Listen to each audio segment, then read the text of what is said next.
Pada episode sebelumnya, setelah berhasil membantu dua kerajaan di kota Siluo, serta membantu kedua kerajaan itu menyusun strategi penyerangan terhadap kota-kota yang telah dijajah oleh Kekaisaran Roh, Tang San dan Xiao Wu pun bersiap melakukan perjalanan ke hutan Stardew, untuk mencari tulang roh dan cincin roh, untuk mengganti cincin dan tulang rohnya yang akan hilang, saat proses pembangkitan Xiao Wu nantinya, dan juga agar bisa mempercepat penyelesaian ujian ke-8, yang tidak lain adalah menghidupkan Xiao Wu.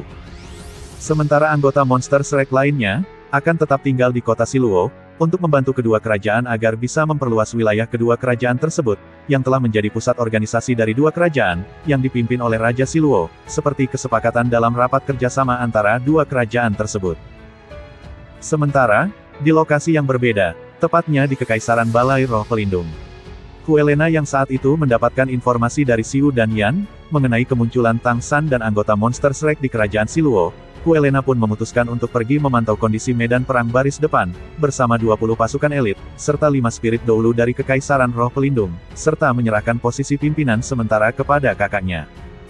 Saat itu dijelaskan bahwa, setelah kekalahan mereka di pertempuran sebelumnya, Kekaisaran Balai Roh Pelindung telah kehilangan 6 kota besar, termasuk kota Siluo, yang telah dijadikan sebagai pusat pertahanan, dari dua kerajaan, yang diantaranya, Tiandou dan Kerajaan Siluo.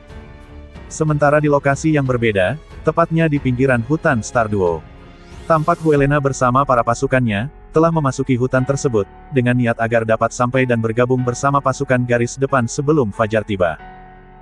Namun, saat memasuki bagian terdalam di hutan itu, Huelena pun langsung dikejutkan dengan aura pembunuhan yang menyebar di dalam hutan tersebut.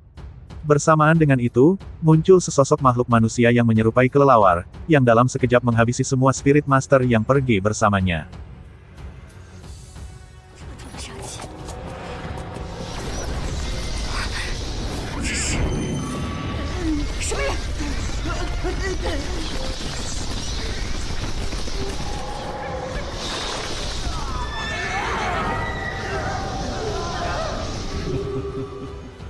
Sementara Tang San dan Xiao Wu, setelah menempuh perjalanan panjang, mereka pun tiba di pinggiran hutan Stardew.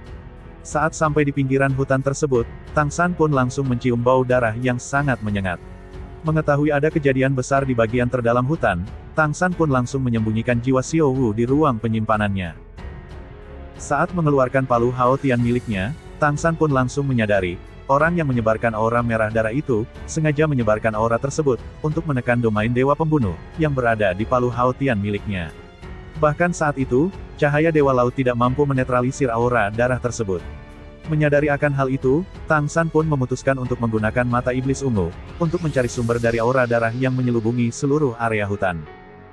Dan ketika mencoba melangkah ke sumber aura membunuh itu, Tang San pun kembali dikejutkan dengan mayat-mayat yang mati dalam keadaan kering.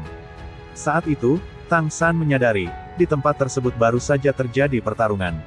Namun saat itu, Tang San merasa ada yang aneh, karena tak terdapat setetes darah pun di sekitar tempat pertempuran itu. Tak lama kemudian, Tang San mendengar jeritan keras, dari sebuah suara yang sangat ia kenali, hingga dia memutuskan, untuk pergi ke tempat asal suara tersebut. Sementara dari sudut pandang Huelena, terlihat saat itu, Huelena terus melarikan diri, dari sesosok makhluk yang terus mengejar mereka, yang ternyata adalah raja dari kota pembantaian.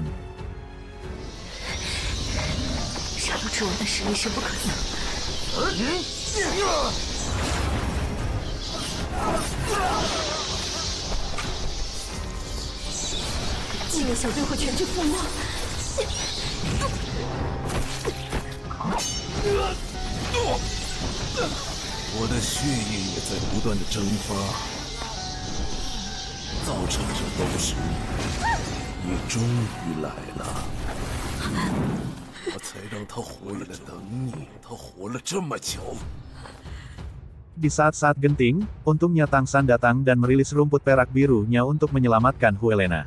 Dan dari sini diketahui, ternyata maksud kedatangan Raja Kota Pembantaian adalah, untuk membalas dendam pada Tang San dan Huelena, karena telah menebar racun di sungai darah, yang mengalir di kota pembantaian.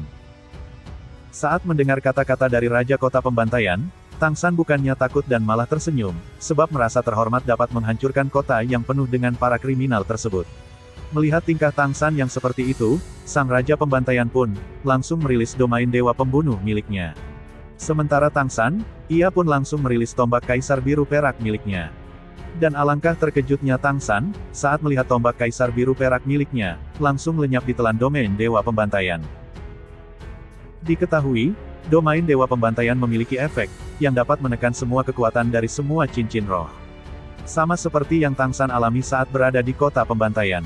Namun, domain itu tidak dapat mempengaruhi domain lainnya, teknik bawaan tubuh, serta kemampuan dari tulang roh, sehingga Tang San masih memiliki kesempatan untuk melawannya, dengan menggunakan kemampuan tulang roh, serta teknik dari Sekte Tang, untuk melawan Raja Kota Pembantaian.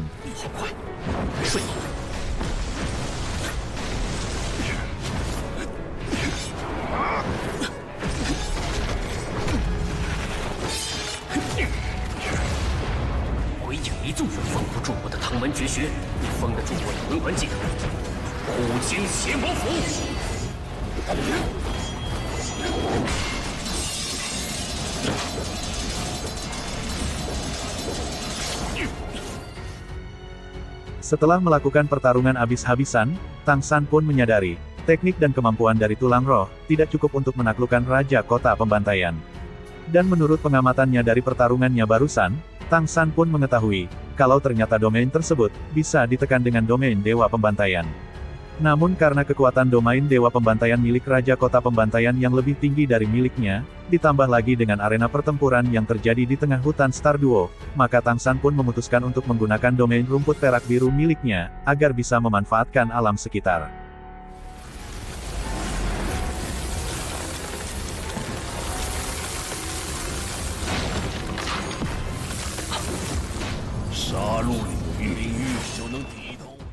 Namun sayangnya, domain rumput perak biru itu langsung dihancurkan oleh si Raja Kota Pembantaian.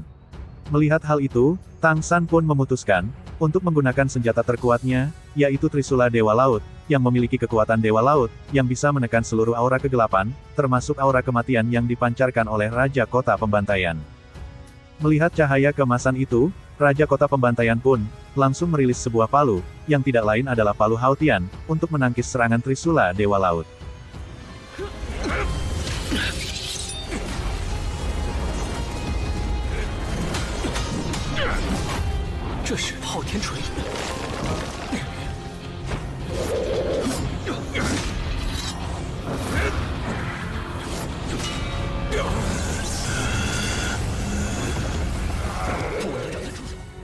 Di tengah pertarungan, Tang San pun dikagetkan, saat palu Haotian milik Raja Kota Pembantaian, tiba-tiba berubah menjadi pedang iblis milik Dewa Asura, yang mampu menandingi Trisula Dewa Laut miliknya.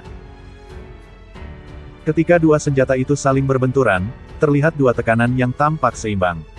Namun karena level Tang San yang masih kalah jauh, ia pun tak mampu untuk terus menahan tekanan itu, dan memutuskan untuk melepaskan genggamannya dari Trisula Dewa Laut. Pada saat akhir pertarungan, terjadi suatu keanehan.